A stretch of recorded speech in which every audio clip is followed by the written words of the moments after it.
बच्चों आइए दिए गए प्रश्न को समझते हैं। कोष्टक में दिए गए शब्दों में से सही शब्द का प्रयोग करते हुए रिक्त स्थान को भरिए।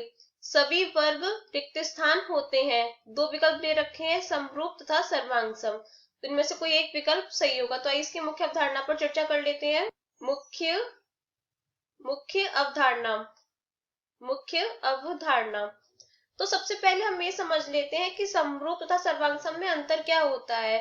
दो आकृतियां समरूप कब होती हैं? जब उनकी संगत भुजाओं का अनुपात बराबर होता है तथा उनके संगत कोणों का मान आपस में बराबर होता है। लेकिन जरूरी नहीं है कि उनके क्षेत्रफल भी बराबर हो ही हो, तो वे आकृतियां आपस में समरूप कहलाती हैं। लेकिन सर्वांग सम में दोनों आकृतियां पूर्णतः एक दूसरे के समान होनी चाहिए। उनकी भुजाओं की लंबाइयां, उनके कोण तथा उनका क्षेत्रफल भी आपस में बराबर होना चाहिए, तभी वे आकृतियां आपस में सर्वांग सम होंगी।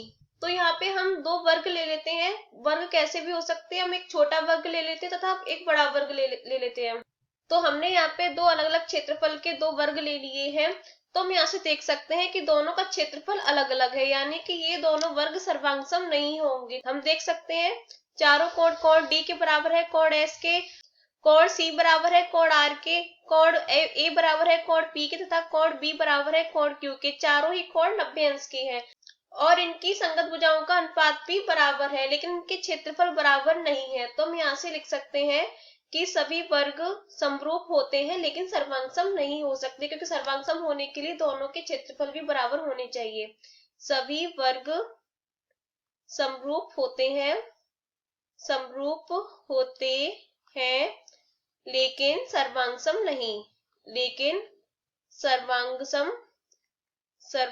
सम नहीं। तो इसमें कौन सा वाला विकल्प सही हो जाएगा? समरूप। रिक्त स्थान में हम भर सकते हैं समरूप। तो यही हमारा उत्तर है। आशा करते हैं कि आपके प्रश्न समझ में आया होगा। धन्यवाद।